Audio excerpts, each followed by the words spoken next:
Could Carlos's new deal have a clause that could help leave Williams for a top team? McLaren reveals issue they had during the Belgian Grand Prix. And Daniel's future is in an interesting spot after Perez's confirmation. Do consider subscribing to the channel. Now let's get straight into the latest F1 news. McLaren team principal Andrea Stella admitted Max Verstappen and his tire management at Spa kept him in front of Lando Norris on Sunday.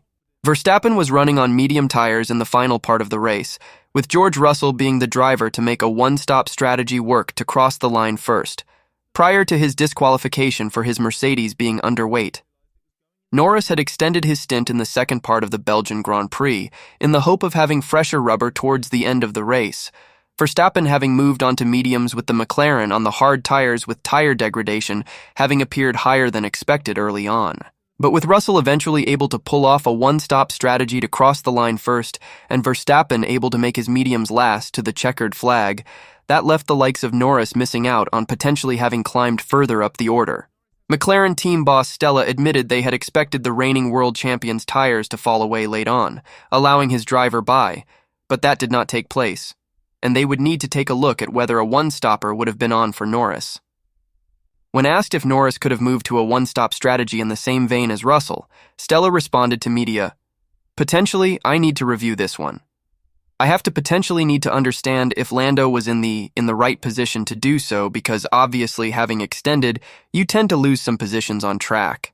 For us, the plan with Lando was robust. It's just that we were a little surprised that we could not overtake." The other one where we were surprised, and this could be also to do with how good Verstappen is as a driver, he made the medium last in the final stint like not many other drivers managed to do today. We were just expecting that his tires would have fallen off, and they didn't, so we thought overtaking Verstappen would have been easy, and it proved not to be the case. So I'll have to review whether with Lando, it would have been a good idea to just follow what Russell was doing. When we extended Lando, we were definitely more optimistic that having extended 5 laps on some other cars, we could have taken advantage of this better pace. But in reality, because of the two factors I said, the low degradation and the difficulties in overtaking, we could not. And that started to be a bit of a symptom that maybe things are not exactly unfolding like we had anticipated.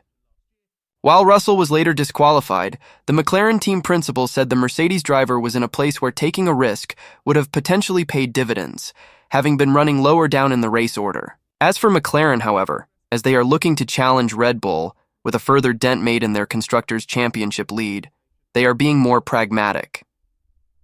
I think in Russell's position, there was potentially more motivation to take a risky approach, like if it doesn't work, Stella said. For us, we want to think slightly more robustly, and we see today we scored again higher than Red Bull. We're now 43 points behind. I think we need to be a little cautious with adventurous strategies, which in hindsight today actually proved to be good. James Vowles has rubbished a report that there's a clause in Carlos Sainz's Williams deal that allows him to leave, even before his first laps in 2025, if Mercedes or Red Bull come knocking.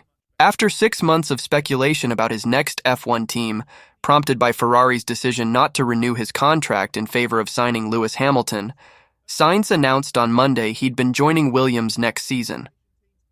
Declaring Williams is the right place to continue his F1 journey, the 3-time Grand Prix winner added, "The ultimate goal of bringing Williams back to where it belongs, at the front of the grid, is a challenge that I embrace with excitement and positivity. I am convinced that this team has all the right ingredients to make history again, and starting on January 1st, I will give my absolute best to drive Williams forward alongside every single member of the team." There was, however, a question mark over that January 1st date. According to F1Insider.com, Sainz's $10 million Williams deal came with a special clause in the contract that meant he may never race for Williams. Above all, claimed the publication, his contract is said to contain a clause that allows him not to start his job at Williams at all, or to quit if the opportunity arises to move to Mercedes or Red Bull in 2025. That, however, has been denied by Williams team boss Vowles. No, he told Selected Media. Because I'm not saying it is anyone on this table, there was only a handful of people in the world that know what we're talking about. And that's not even within the team as well. And it's definitely not journalists that are outside this motorhome. But that wasn't the only Williams rumor that Valls refuted after former F1 driver Marcus Erikson claimed the outgoing Logan Sergeant, who has now officially lost his race seat to Sainz, is no longer speaking with his team boss. I was told by some American friends who know Sergeant that he doesn't have fun in that team. He thinks it's really hard, and apparently he and Valls don't even talk with each other anymore. They barely greet each other, said the IndyCar driver. It's completely cut off between them. That too was refuted by Valls, who said, "First and foremost, there are, I'm not saying any of you around this table, odd stories that appear. Logan and myself talk. I'm not going to say daily, but on a race weekend definitely daily, and outside of that several times in a week. Because my job is to do the absolute best that I can for him, because ultimately if we're scoring points, we need both drivers on song for doing so. Second to that, I have a responsibility towards him. He is still going to be a professional racing driver in the future, and he's still part of Williams, and in that regard, we have an investment from the start of the year, and it will continue." Daniel Ricciardo will remain a V-Carb driver after the F1 2024 summer break. After the Red Bull Junior team decided against making a change to their driver lineup, it has emerged. It comes after it emerged on Monday that Sergio Perez will be retained as Max Verstappen's teammate, despite a poor end to the first half of F1 2024. Red Bull held a mid-season review at their Milton Keynes headquarters on Monday, with Red Bull team principal Christian Horner and advisor Helmut Marko among those in attendance. High on the agenda included decisions on the futures of Perez and Ricciardo, who both struggled compared to their teammates across the first half of the F1 2024 season. Although Perez signed a new 2-year contract as recently as last month, a clause believed to be in his revised deal had given Red Bull the power to drop the Mexican driver if he found himself in excess of 100 points behind teammate Max Verstappen at the time of the summer break. The gap ballooned to 146 at last weekend's Belgian Grand Prix, where Perez finished a distant 7th. However, it emerged on Monday that Perez will be retained by Red Bull for the second half of the season, which begins with the Dutch Grand Prix on August 25th. Ricciardo, who previously enjoyed a successful 5-season stint with Red Bull between 2014 and 2018, had been regarded as one of the leading contenders to replace Perez if Red Bull decided to make a change. With Perez's future resolved, though, Red Bull have also made a decision on Ricciardo, with the 35-year-old also set to remain where he is after F1's annual summer break. It is unclear if the topic of both drivers' futures will be revisited as the second half of the F1 2024 campaign unfolds, with Ricciardo still without a confirmed deal for next season.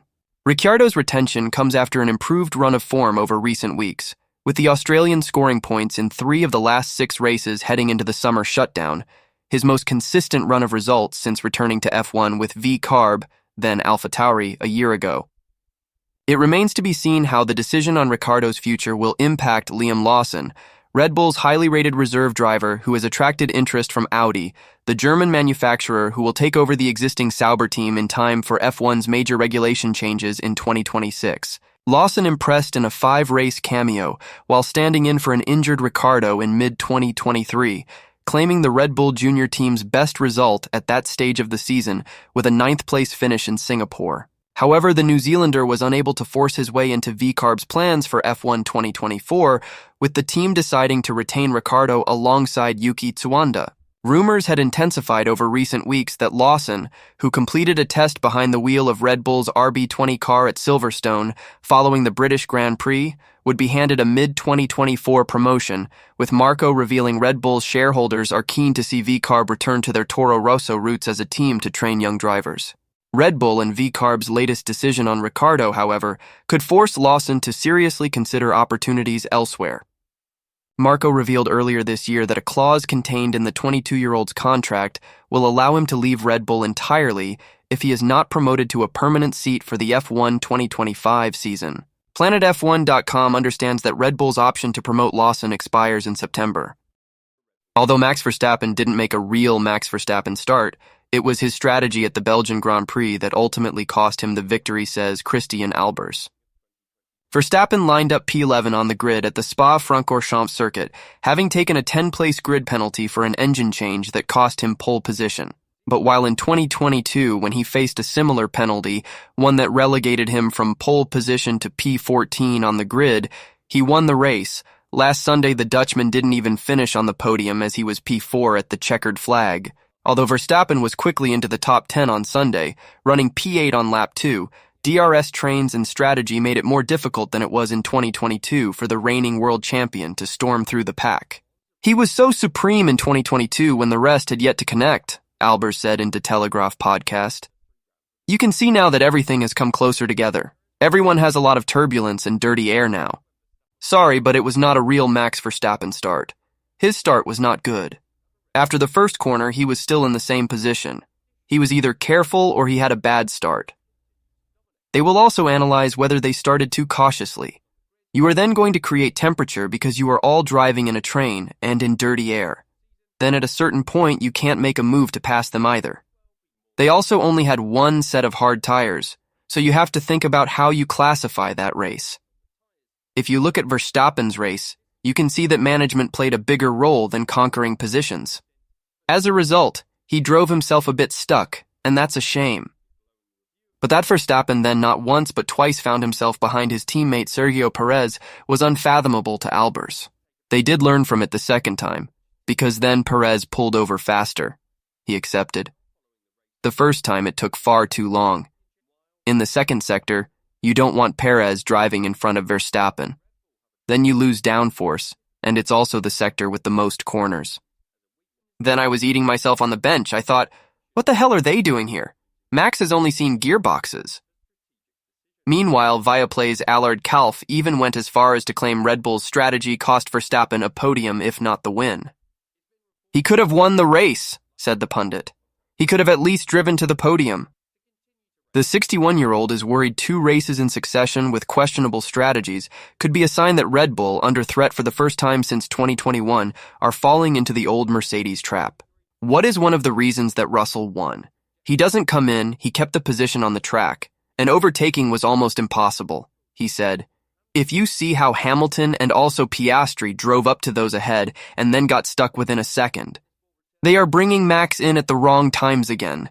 He ends up behind other drivers and had to overtake them again. They, Red Bull's strategists, were always praised for their strategy. They were the best you could get. But I still have a little déjà vu to the times when Mercedes were so dominant and everyone was saying that they had their strategy so well figured out. Until they came under pressure and then it all went wrong. Now we have seen for 2 races in a row that Red Bull's strategy is not good. Flavio Briatore did everything he could to bring Carlos Sainz to Alpine, including presenting a possible Mercedes engine deal. That is the claim of leading Formula One correspondent Lawrence Barretto, with the Sainz saga over now that he has chosen his home on the grid for F1 2025 and beyond. But it is not Alpine where Sainz will be heading once Lewis Hamilton replaces him at Ferrari from F1 2025. Instead, Sainz has agreed a multi-year deal with Williams, which takes him to the end of 2026, with options to extend.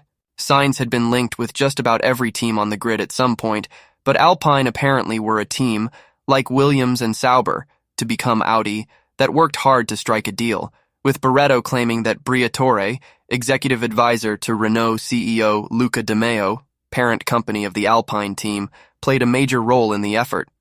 That included attempting to lure Sainz back to Enstone with the potential incentive of a Mercedes engine deal.